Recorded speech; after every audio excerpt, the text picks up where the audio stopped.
Welcome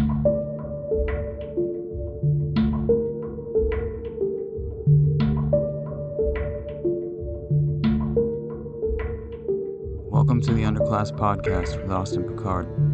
I'm an independent researcher who can't stomach being lied to on a daily basis by the mainstream media, while we live in a fracturing society launched into parallel realities, falling perfectly onto the two sides of the political spectrum.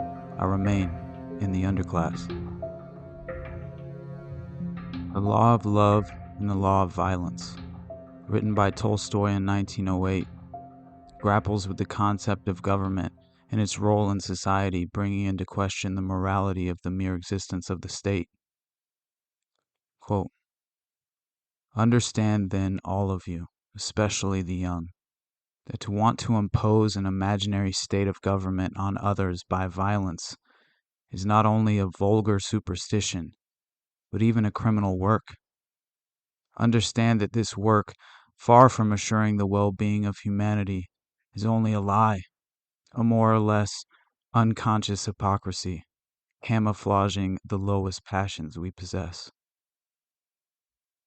In Episode 7, we spotlight the true nature of the state, with an emphasis on exposing the evil horrors imposed by the vulgar superstitions of the unconscious hypocrite in all of us.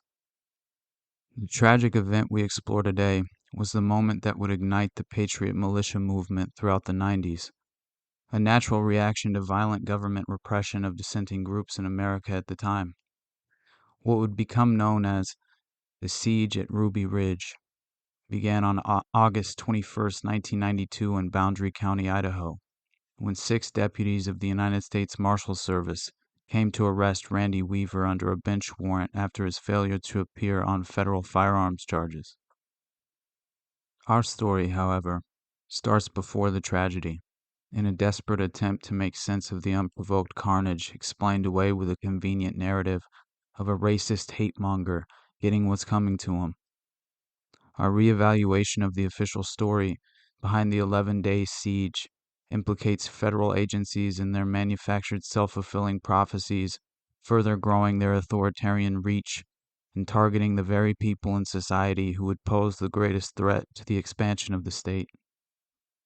Randy Weaver, an Iowa factory worker, U.S. Army engineer, and former Green Beret, moved with his wife and 4 children in 1983 to a cabin he built on Ruby Ridge in northern Idaho, about 40 miles from the Canadian border. Kevin Harris, a close friend to Randy, often stayed with the family in the cabin for extended periods of time. According to the official narrative, his wife Vicky took on the role of spiritual leader for the family, and by 1978 had begun having recurring dreams of living on a mountaintop and believed that the apocalypse was imminent. So in an attempt to escape a world corrupted, they fled to Idaho, where they could legally homeschool their newborn son Samuel. Reportedly, after the birth of their son, the Weavers began selling their belongings, and according to an article published at PBS, they visited the Amish to learn how to live without electricity, shortly before going through with the purchase of 20 acres of land in Boundary County, Idaho. A very well-written piece from the October 1993 issue at Reason.com with the title "Ambush at Ruby Ridge" elaborated briefly on the belief system practiced by the Weaver family, claiming, "It has been pretty well established that Randy and Vicky were loosely affiliated with or sympathetic to the Christian Identity movement, which holds, among other off-center beliefs, that the true descendants of the tribes of Israel are the modern nationalities of Europe, that today's Jews are impostors, and that Yahweh has fierce punishment planned for sinful America and its Babylonian occupational government. Christian identity believers claim to live by Old Testament laws, to be the true heirs of Israel. Many, or most, are separatists. Unlike white separatists, separatists say they simply want to live apart from other races, rather than persecuting or subjugating them." A Department of Justice report from June 10, 1994, in regard to the Ruby Ridge Task Force, makes the claim that in 1984, Randy Weaver and his neighbor Terry Kinnison had a dispute over a $3,000 land deal. Kinnison lost the ensuing lawsuit, and was ordered to pay Weaver an additional $2,100 in court costs and damages. Hennison wrote letters to the Federal Bureau of Investigation, the Secret Service, and the county sheriff, in which he alleged that Weaver had threatened to kill Pope John Paul II, President Ronald Reagan, and Idaho Governor John V. Evans. In January 1985, the FBI and the Secret Service launched an investigation into allegations that Weaver had made threats against Reagan and other government and law enforcement officials. The Secret Service had been told that Weaver was a member of Aryan Nations, an anti-Semitic neo-Nazi white supremacist terrorist organization, and that he had a large weapons cache at his residence. Weaver denied these allegations, and the government filed no charges. In the 2002 book written by Jess Walter titled Ruby Ridge, The Truth and Tragedy of the Randy Weaver Family, he claims, on February 28, 1985, Randy and Vicki Weaver filed an affidavit with the county courthouse alleging that their personal enemies were plotting to provoke the FBI into attacking and killing the Weaver family. Reportedly by May 6th, the Weavers sent President Reagan a letter claiming that their enemies may have sent Reagan a threatening letter under a forged signature. No evidence of such a letter surfaced, but in 1992 the prosecutor cited the 1985 letter as an overt act of the Weaver family conspiracy against the federal government. In the same 1993 article mentioned earlier found at Reason.com, they meticulously covered the ATF's involvement in the case, with allegations of government agencies blatantly engaging in a cover-up due to illegal entrapment and the brutal slaughter of innocent people. In the piece, they even quote an alternate juror, who after being excused before deliberations were completed said, "I felt like a little kid that finds out there is no Santa Claus." Journalist Alan Bach reported that, around October 1989, Randy Weaver was introduced to Gus Magasono, an alias for Kenneth Fadley, a paid undercover BATF informant in the Aryan Nation. Magasono asked Randy to sell him 2 shotguns with the barrels sawed off, even showing him where to cut. Randy was reluctant, but Gus was persistent, and Randy was strapped for cash. Weaver finally sold him 2 shotguns for $300. 8 months later, a couple of BATF agents approached Weaver and asked him to serve as an informant within the Aryan Nation. They told him they didn't have a warrant. They did have incriminating conversations on tape. They threatened him with arrest and confiscation of his truck or house if he didn't cooperate. He refused. In December 1990, Randy Weaver was indicted for manufacturing, possessing, and selling illegal firearms. The difference between legal and illegal in this case was about a 1/4 inch of a barrel per gun and a $200 tax stamp. On January 17, 1991, 2 BATF agents posing as a couple having engine trouble with a pickup truck hauling a camper stopped on the 1-lane bridge leading to the Weaver property. Randy and Vicki stopped to help. When Randy looked under the hood, the male agent stuck a .45 caliber pistol to the back of his neck and announced he was under arrest. Other law enforcement agents piled out of the camper. Vicki Weaver was thrown face down into the snow and mud. Randy was taken into custody and later released on a $10,000 bond. Vicki was not arrested. The trial was originally set for February 19, 1991, then changed to February 20th for the convenience of the BATF, but probation officer Carl Richens sent Weaver a letter, dated February 7th, instructing him to appear on March 20th. Although Assistant U.S. Attorney Ron Howen, who later acted as prosecutor, knew Weaver had been sent an erroneous notification, he appeared before the grand jury on March 14th, 6 days before the date Richens gave Weaver, and got an indictment for failure to appear on February 20th. That set the stage. Beginning in February 1991, the United States Marshal Service developed a threat source profile on Weaver. Agents' failure to integrate new information into that profile was criticized in a 1995 report by a subcommittee of the Senate Judiciary Committee. The subcommittee is concerned that as marshals investigating the Weaver case learned facts that contradicted information they previously had been provided, They did not adequately integrate their updated knowledge into their overall assessment of who Randy Weaver was or what threat he might pose. If the marshals made any attempt to assess the credibility of the various people who gave them information about Weaver, they never recorded their assessments. Thus, rather than maintaining the threat source profile as a living document, the marshals added new reports to an ever-expanding file, and their overall assessment never really changed. These problems rendered it difficult for other law enforcement officials to assess the Weaver case accurately without the benefit of first-hand briefings from persons who had continuing involvement with him.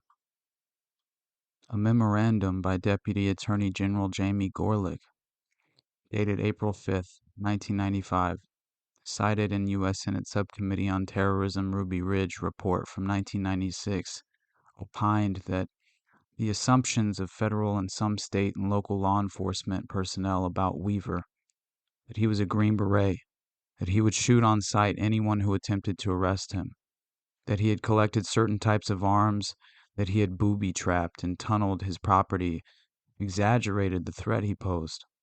Again, covered thoroughly in Jess Walters' 2002 book, he claimed, many of the people the United States Marshal Service used as a third-party go-betweens on the Weaver case, Bill and Judy Grider, Alan Jeppesen, and Richard Butler, were assessed by the marshals as more radical than the Weavers. When Deputy U.S. Marshal Dave Hunt asked Grider, "Why shouldn't I just go up there and talk to him?"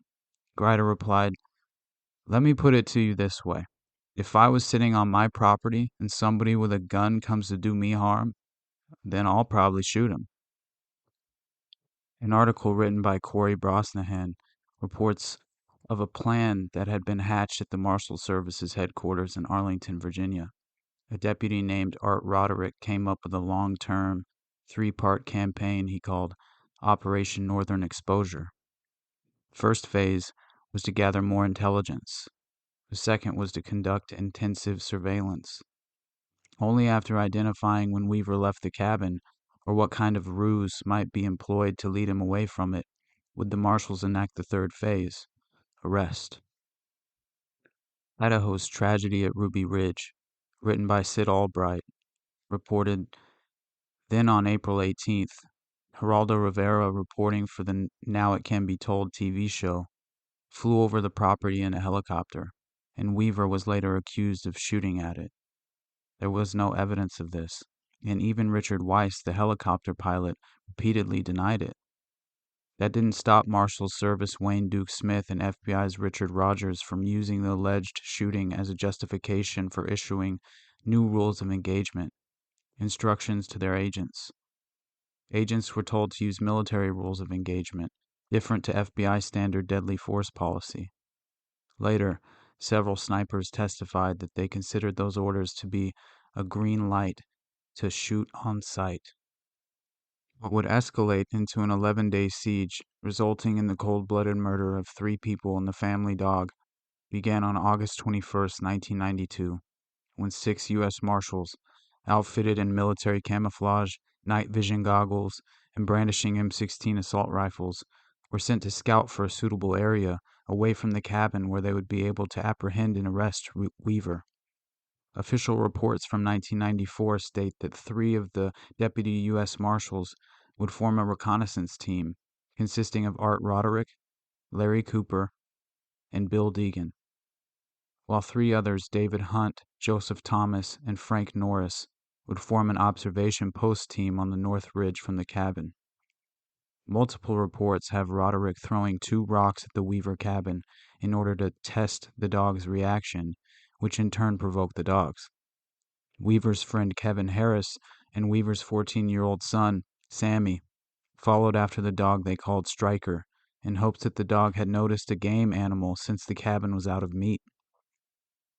The recon team had reportedly retreated through the woods to a Y junction in the trails, about 500 yards west of the cabin, in an effort to remain out of sight. A 2012 book called Top Cases of the FBI claims Sammy and Harris followed Striker on foot through the woods while Randy, also on foot, took a separate logging trail. Vicky, Sarah, 10-year-old Rachel, and 10-month-old baby Elisheba remained at the cabin. The op team were anxious at first, but then relaxed. In a Newsweek article from August 27, 1995, with the title, "Every Knee Shall Bow," reported, Randy encountered the marshals at the Y. Roderick claimed to have yelled, "Back off, U.S. Marshal," upon sighting Weaver, and Cooper said he had shouted, "Stop, U.S. Marshal." Further summarized in U.S. Senate Subcommittee report on Ruby Ridge. By their account, Sammy and Stryker came out of the woods about a minute later, when the marshal's position was revealed by the dog Stryker, a yellow Labrador retriever. Deputy U.S. Marshal Roderick shot the dog dead. Seeing this, Sammy Weaver reportedly said to the marshals, "You've killed my dog, you son of a bitch," and then shot in the direction of Roderick.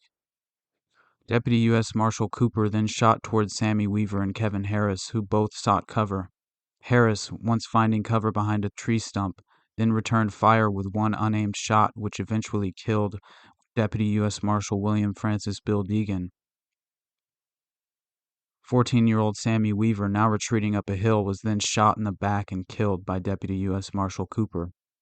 Harris would later dispute certain details of the marshal's account, including the fact that only after the shooting had started and Deputy U.S. Marshal Cooper was forced to take cover did he identify himself as a U.S. Marshal. A few hours later, Marshal Dave Hunt made a 911 call to Boundary County Sheriff's Office, stating that federal agents were trapped on a ridge in Naples taking heavy fire.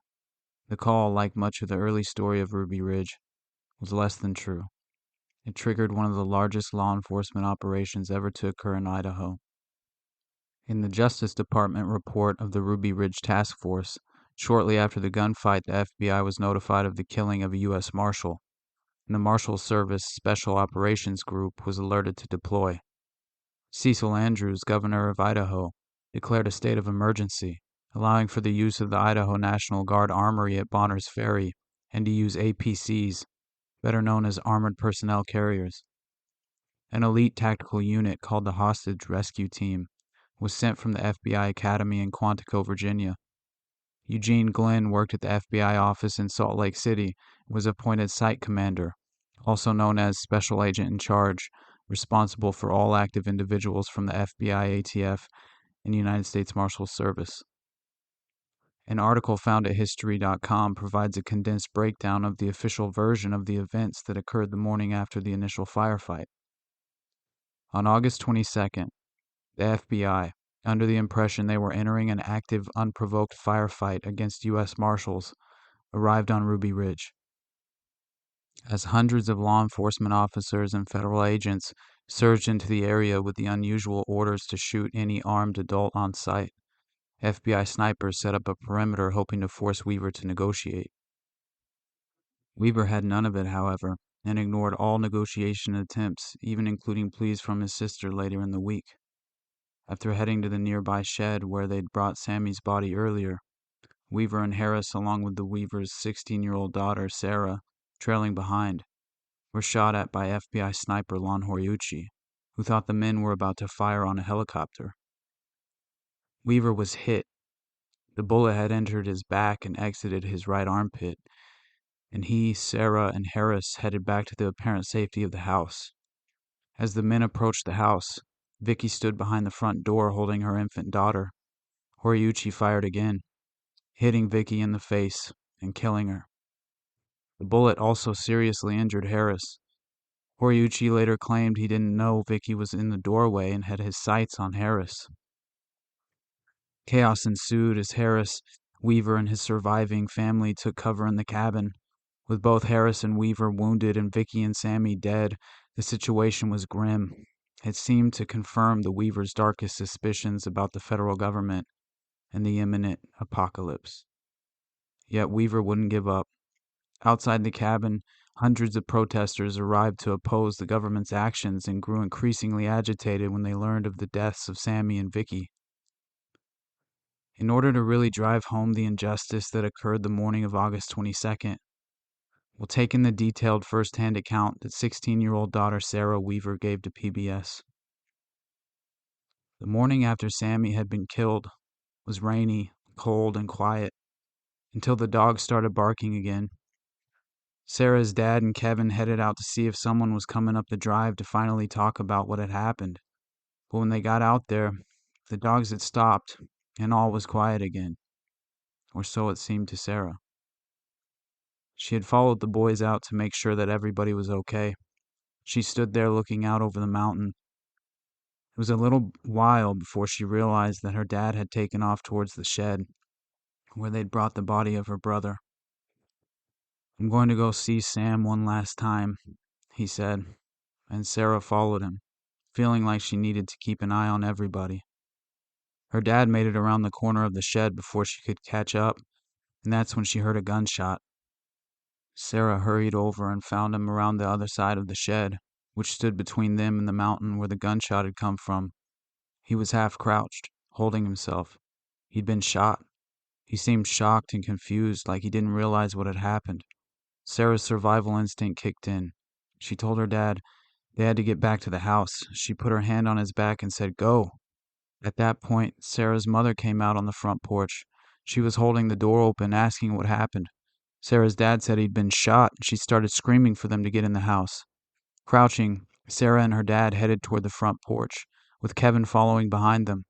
Sarah was pushing her dad through the door next to her mom, who was holding baby Elisheba, and still screaming for them to get in, when she heard this giant boom right in her ear, like somebody had fired a gun next to her. She felt things hit her face.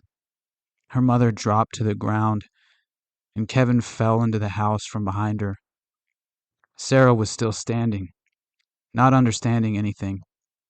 It took her a second to comprehend that her mother had died, and that it was parts of her mother that had hit her face.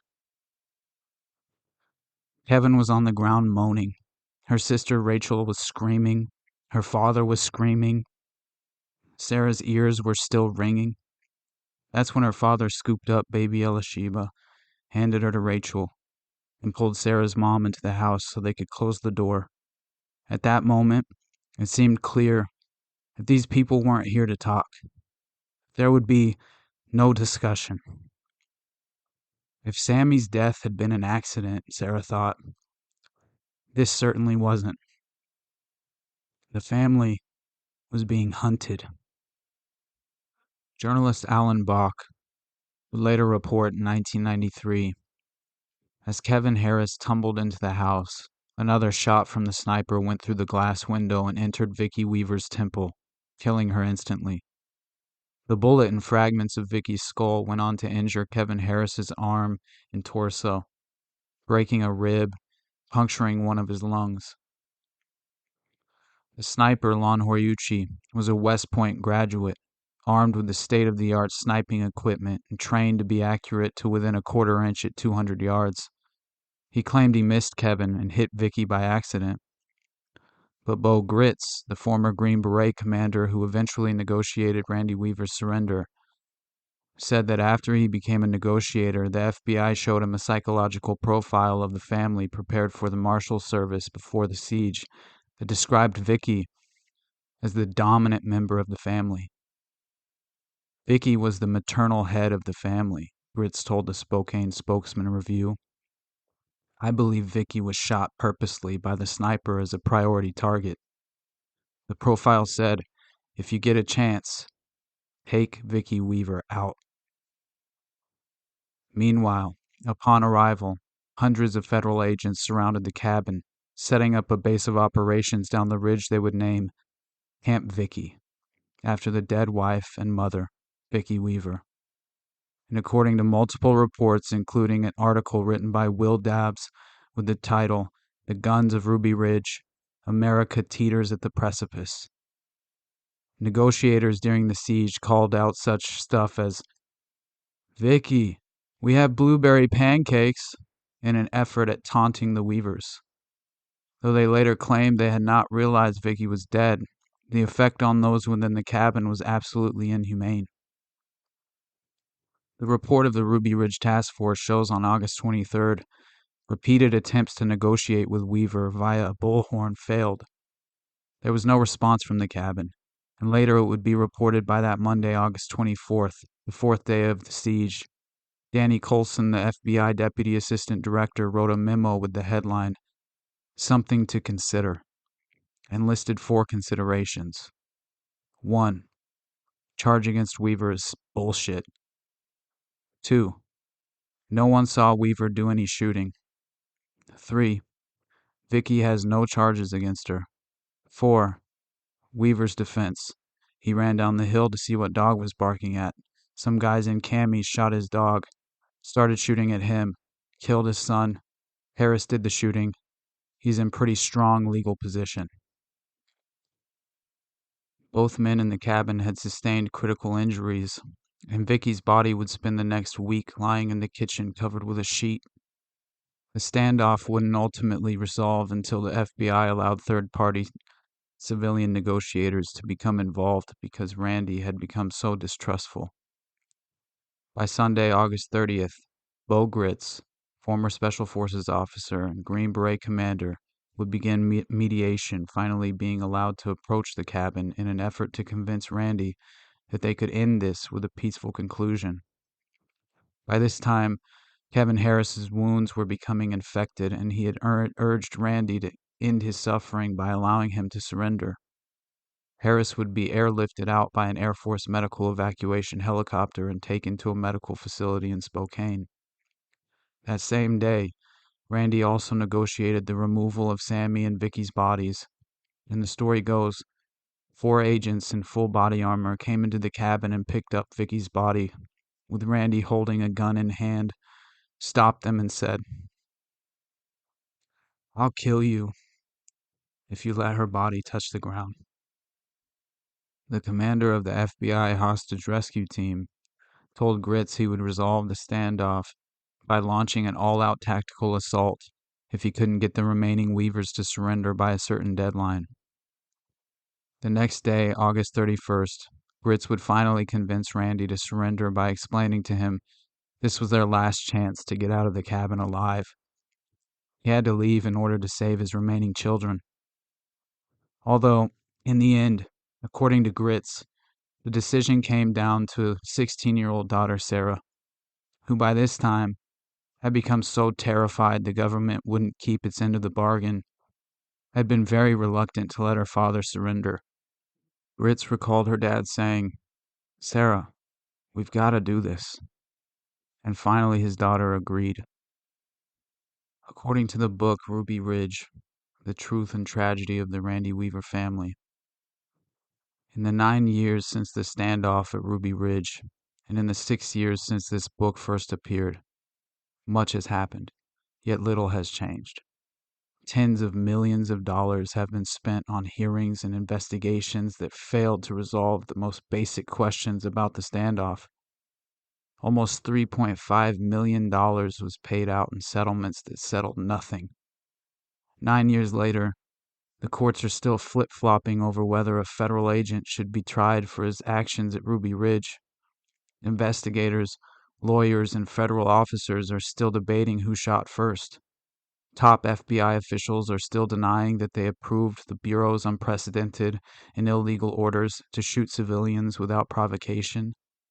9 years later, the sniper who killed Vicky Weaver still works for the FBI.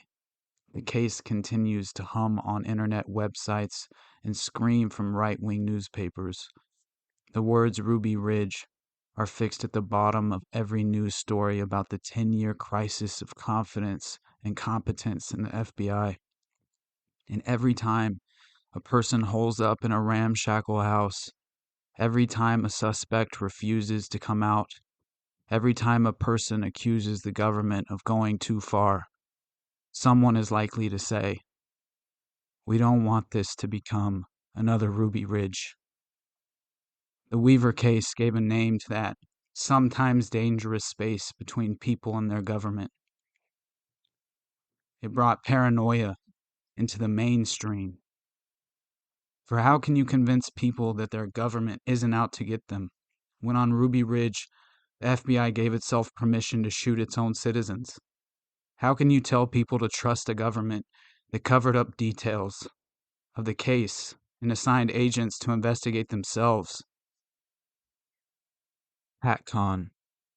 short for Patriot Conspiracy, was a covert FBI operation that didn't just secretly infiltrate right-wing domestic extremist groups. The real objective in PatCon had been to seed infiltrators and to incite these fringe groups to violence. They even created fake militia groups like the Veterans Aryan Movement, as well as running entrapment-based sting operations.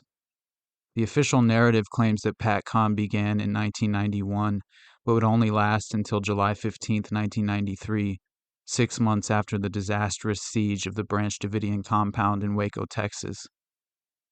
PatCon was directly overseen by Larry Potts, assistant FBI director who was later responsible for supervising the Ruby Ridge operation from FBI headquarters, which led to accusations that Potts approved the order saying FBI agents can and should shoot, effectively changing the standard rules of engagement. This was the real story behind the siege at Ruby Ridge. PatCon operatives were even embedded in the FBI SWAT team. As we come back around full circle, remembering the infinite wisdom of Tolstoy so many years ago, we must ask ourselves, who was the real enemy to fear that week on Ruby Ridge? Understand then, all of you, especially the young, that to want to impose an imaginary state of government on others by violence is not only a vulgar superstition, but even a criminal work. Understand that this work, far from assuring the well-being of humanity, is only a lie, a more or less unconscious hypocrisy, camouflaging the lowest passions we possess.